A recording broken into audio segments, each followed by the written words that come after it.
दोस्तों नमस्कार। मेरे हाथ में ये 54 पेज का जो डॉक्यूमेंट है, ये करोड़ों लोगों की रोजगार जो जाएगी उसका ये दस्तावेज है, ये आप कह सकते हैं। आपने पीछे गोल्डन हट ढाबा का मुद्दा सुना होगा, जिसमें राम सिंह राणा जो उसके ऑनर थे, ऐसा कहा जा रहा था कि किसानों की वो मदद कर रहे थे, जिसकी वजह से उनके ढाबे के आगे पत्थर लगाए गए। हमने भी वीडियो बनाया था, डाला था। लेकिन इन सब के पीछे आज जो मैं आपको दिखाने जा रहा हूं, जो तहकीकात करके बाद में मैंने निकाला, मुझे लगा कि आखिर कैसे किसी के ढाबे का रास्ता ऐसे ही बंद कर दिया जा सकता है, वो भी नेशनल हाईवे पे। ऐसा क्यों हुआ?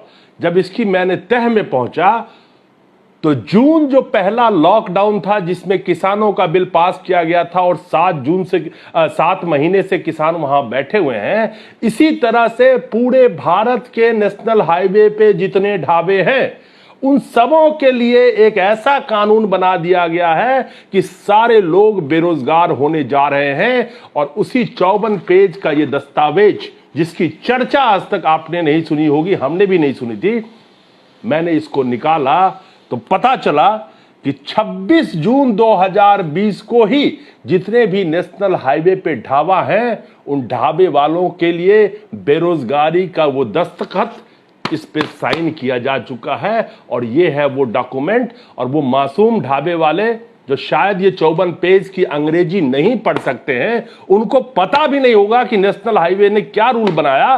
क्योंकि जैसे ही मैं, आपको पता है, पंजाब से आ रहा था, जब वो राम सिंह राणा जी वाला केस हुआ तो मैं भी वहां गया था, कुछ और आगे ढाबे पे गया, बहुत सारे ढाबे के रास्ते बंद थे।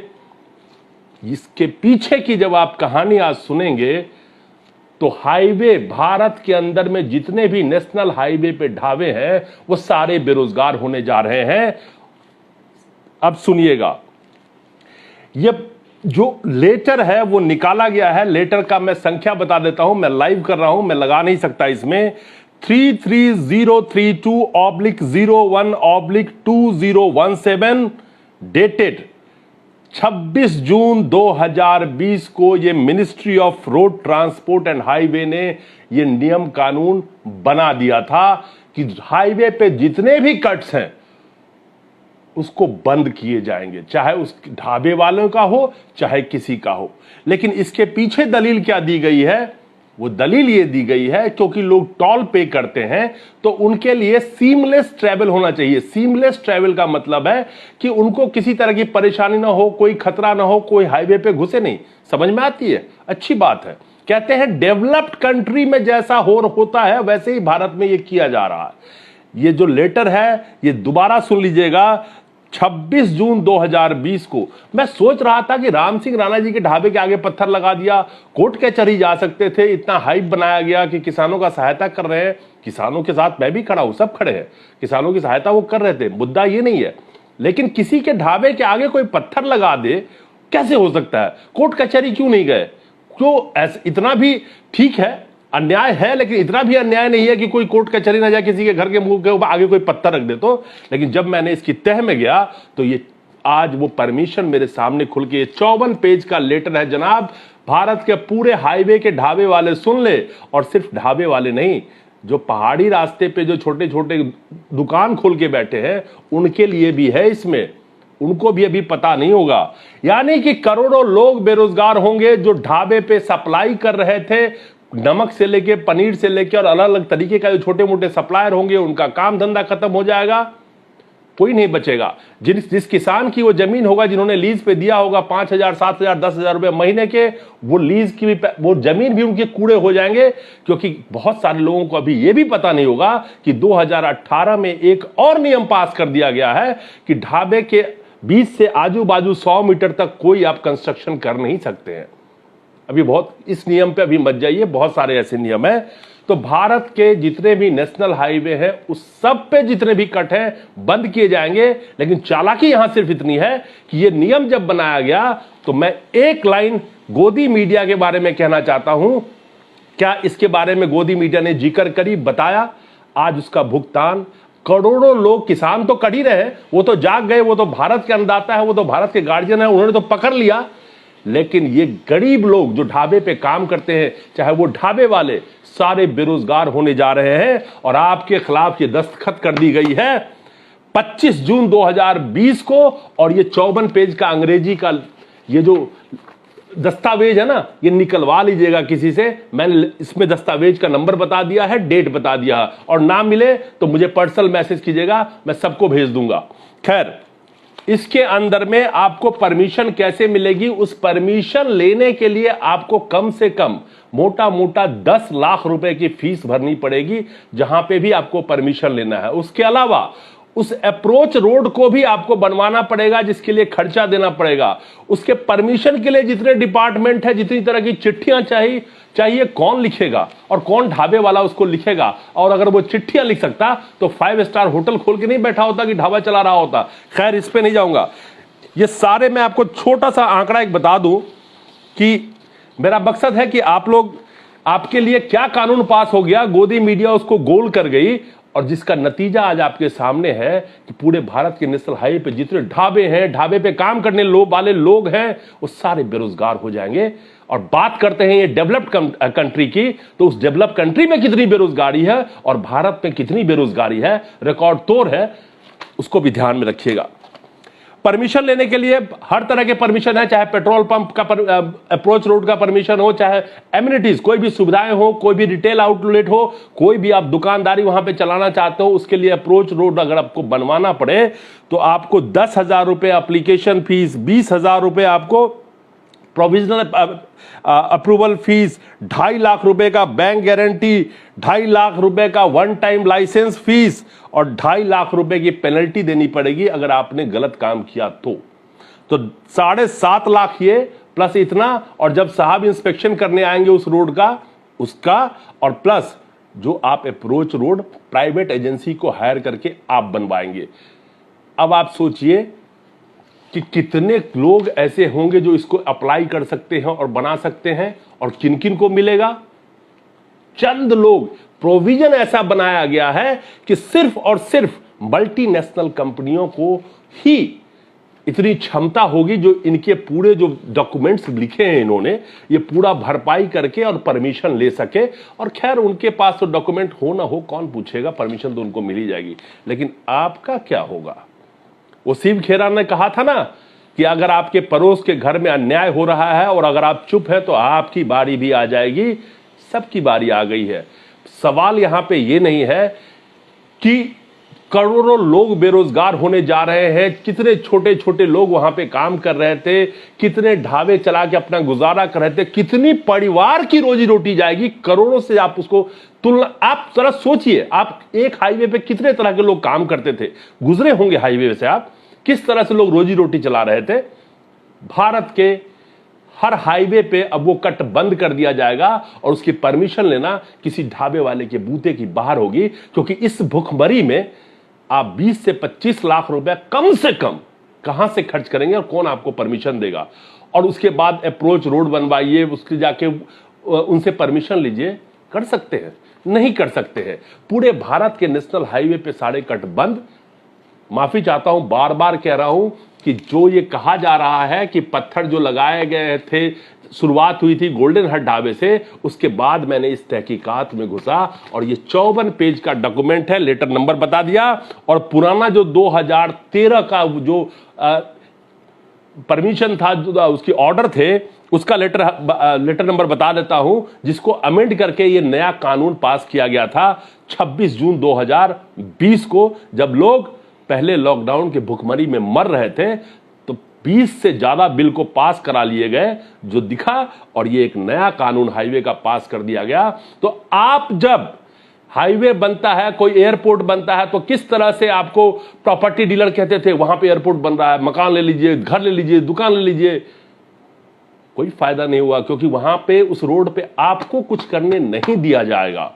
लेकिन सवाल यह होता है कि आज किसान रोड पे बैठे हैं, 7 महीना से 500 से ज्यादा किसानों की मौतें हो गई है तकरीबन। वैसे जोड़िएगा तो 5-6 किसान हर दिन औसतन उनकी मौतें हो गई इस लड़ाई को लड़ते लड़ते। अब इन ढाबों वालों का क्या होगा जिनको अभी तक ये पता नहीं है कि ये कानून कब बन गया उनके लिए, और ये कानून बन गया उनको पता चला, किसी ने बताया। ये फर्ज किसका था? ये फर्ज था उस गोदी मीडिया का कि बताना कि हाईवे पर अगर ये कानून बना है तो वहां पे काम करने वाले करोड़ों लोग जो बेरोजगार होंगे उनके रोजगार की क्या व्यवस्था सरकार ने करी है, और अगर क्या कट बंद करना ही एक रास्ता है या और कोई अल्टरनेटिव रास्ता हो सकता था, क्योंकि भारत की बेरोजगारी चरम पे है और इसके बाद बेरोजगारी कहां जाएगी आप सोच सकते हैं। आप खुद बहुत सारे आप लोग गाड़ी से चलते होंगे हाईवे पे, कितने लाखों परिवारों की रोजी रोटी उस हाईवे, कोई पान बेच रहा है, कोई पकौड़ा बेच रहा है, कोई बीड़ी तंबाकू कुछ भी बेच रहा है, कोई खाना बेच रहा है, कोई छोटा ठेला लगा रहा था, किसी तरह से गुजारा कर रहा था।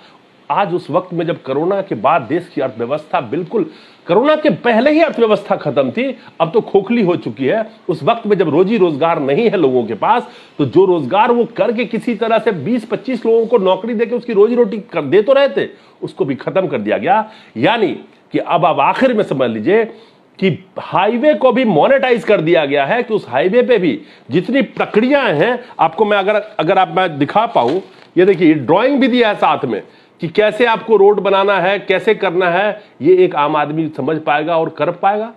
ये ड्राइंग की पूरी मैं आपको दिखा रहा हूं कि कैसे अप्रोच रोड आपको मिलेगा। ये 5 पेज की ड्राइंग है आपको। तो हाईवे पर जो ये ढाबे के रास्ते बंद किए जा रहे हैं, हवाला चाहे आप किसी चीज का दे दीजिए, ये जो 26 जून 2020 को जो ये ऑर्डर निकाला गया, इस ऑर्डर के पीछे किसी ने सोचा कि करोड़ों लोग जो बेरोजगार होंगे, जिनको हम नौकरी नहीं दे पा रहे हैं, करोड़ों लोगों की नौकरी खा गई है सरकार, उसके बावजूद भी ये स्टेप उठाया गया। मेरा सिर्फ एक मकसद है कि क्या इसके अलावा कोई रास्ता नहीं था? इन करोड़ों लोगों का क्या होगा? और बेचारे ढाबे वाले को अभी पता भी नहीं है, किसी ने नहीं पढ़ा होगा इस 54 पेज का ये ऑर्डर कब आया और ये जो लेटर इशू हुआ है ministry of road transport highway से कब हुआ, आज तक मैंने भी नहीं देखा था। मैं जब इन चीजों के पीछे पड़ा तो आज मुझे मिला ये, मैंने कहा ये तो क्या हो गया, इन लोगों को पता ही नहीं है। आप कोर्ट कचहरी में भी जाइए, चले जाए खुलवाने के रास्ते, नहीं खुलेंगे, क्योंकि ये तो ऑलरेडी ऑर्डर पास हो चुका है, और जब ऑर्डर पास हुआ तब आपको पता होना चाहिए था। आपके पीछे जो गोदी मीडिया का षड्यंत्र है ना, जो मैं बार बार कहता हूं, और जो आप मुझे गाली देते हैं ना, कोई बात नहीं है, नंबर आपका भी आएगा गाली देने वालों का। ये देख लीजिए ये क्या हो चुका है। आज करोड़ों लोग, किसान, अगर 14 करोड़ खेतिहर किसान और 16 करोड़ मजदूर, 30 करोड़ उनकी जनसंख्या है, तो मेरे ख्याल से हाईवे से जिनकी रोजी रोटी चलती होगी पूरे भारत के अंदर में, आंकड़ा उतना ही बैठ जाएगा आज के डेट में, उससे कम नहीं बैठेगा। ट्रक वाले, टैक्सी वाले जो 24 घंटे रोड पे रहते हैं, और भी तरह के वाहन वाले, 22-22, 25-25 रुपए की कम से कम एक चाय, एक ढाबे पे मैं रुका था पंजाब से आते वक्त, 22 रुपए की चाय, क्या वो ट्रक वाला, वो टैक्सी वाला पी पाएगा? क्या वो 1000 रुपए के कमरे में रुक पाएगा कम से कम? जो खटिया पे जाके ढाबे पे लेट जाता था, ट्रक लगा के बाएं में, साइड में लगा के, जरा उनकी सोचिएगा। ये सिर्फ ढाबे वाले नहीं, इससे ट्रांसपोर्टर जितने हैं उनके ड्राइवर्स भी प्रभावित होंगे, उनके खर्चे भी, डीजल 100 रुपए तो छोड़िए, एक ट्रिप का कितना खर्चा बढ़ेगा, और वो रुकेगा कहां बेचारा जाके। इसके ऊपर और भी डिटेल लेके आऊंगा। लेटर नंबर आपको बता दिया, 26 जून 2020 2020, लेटर नंबर 33032/01/2017, नोट कर लीजिएगा, डेटेड 26 जून 2020, और जिसको अमेंड किया गया है ये RW/NH 33023/19/99/DO3, डेटेड 24/7/2013, इसको अमेंड करके नया जो कानून बनाया गया, बेचारे किसी ढाबे वाले को पता नहीं होगा, आम जनता से लेकर के, क्योंकि हाईवे पे चलने वाले हर कोई रईस नहीं होता, 2 रुपए के चाय पीने वाले भी जनता रोड पे चलते। खैर 2 का तो चाय आज भी नहीं मिलता, 10 से कम का, लेकिन वो 10 रुपए की चाय 50 रुपए में आने वाले टाइम में आपको पीना पड़ेगा, और जहां रुकेंगे आप वहां पे आपकी जेबें ढीली होगी। ट्रक वाले हो, बस वाले हो, सवारियां हो, चलने वाले हो, आम जनता हो। इस वीडियो को शेयर जरूर कीजिएगा ताकि पूरे भारतवर्ष के ढाबे वालों को तक की बात पहुंचे कि ये लेटर निकालें, फिर जिनको परमिशन लेने की अगर क्षमता हो 10, 20, 50 लाख रुपए दे करके, तो कोशिश करें ये जो निकला है ये सबको पता होना चाहिए इस लेटर के बारे में। ये 54 पेज का लेटर है, बार बार रिपीट कर रहा हूं कि ये दस्तावेज है आपकी बेरोजगारी का। आखिर में सेफ्टी पर्पस की बात करते हैं, चाहे सीमलेस ट्रैवल की बात करते हैं, सब अपनी जगह सही है, लेकिन बेरोजगारी की बात कौन करेगा और इसकी वजह से जो बेरोजगारी आएगी उसके लिए क्या रास्ता निकाला गया, उसका कोई जवाब नहीं है। क्योंकि अलग अलग नोटबंदी में क्या हवाला दिया गया, काले दिन आएंगे, बैंक सारे अमीर हो जाएंगे, सारे बैंक बंद हो गए, 15 लाख आपके अकाउंट बैंक, उसको छोड़ दीजिए, उसकी तो मैं बात ही नहीं करता, उसको भी छोड़ दीजिए। बैंक कंगाली के कगारे में पहुंच गए, देश की अर्थव्यवस्था खोखली हो गई, करोड़ों लोग के रोजगार चले गए, करोड़ों व्यापारी बर्बाद हो गए, करोड़ों बेरोजगार हो गए सिर्फ नोटबंदी से। और हवाला देशभक्ति का चाशनी डाल के 50 दिन दे दीजिए, नतीजा आपके सामने है। हवाला कुछ भी दिया जाता है, जो दिखाया जाता है वो नहीं होता है, उसके पीछे ये देश नहीं बिकने दूंगा, हाईवे भी बेच दूंगा। समझ रहे हैं आप? समझिएगा चीजों को, जो दिखता है वो होता नहीं है। और सबके पीछे प्रोपेगेंडा मास्टर गोदी मीडिया जो आपको अलग अलग चीजों में उलझा के रख दिया, उसको तो मसाला दिया जाता है, अलग अलग प्रोपेगेंडा करा के मुद्दों से आप भटके रहे। इसके पीछे ही किसान ने तो अपनी बातें पकड़ ली, अब इन ढाबे वालों की बारी है। पूछे कि हम कैसे जिएंगे ये बताइए। और जो किसान सोचते थे कि उनकी जमीन करोड़ों की हो गई है, चाहे जो सोचते थे कि हम लीज देके अपना चल रहे हैं, उस जमीन की भाव पुराने भाव में आ जाएगी आपकी। क्योंकि जब वहां पे कुछ कर ही नहीं पाएगा तो उस जमीन के आप भाव क्या लगा रहे हैं आज के डेट में, कुछ नहीं होगा वहां पे। वो जमीन जब कौड़ी की हो जाएगी तो वो भी आपसे बड़े बड़े कॉर्पोरेट आके खरीदेंगे कौड़ी के भाव में, फिर उसको वो जिस भाव देखेंगे इस्तेमाल कैसे करते हैं। नमस्कार।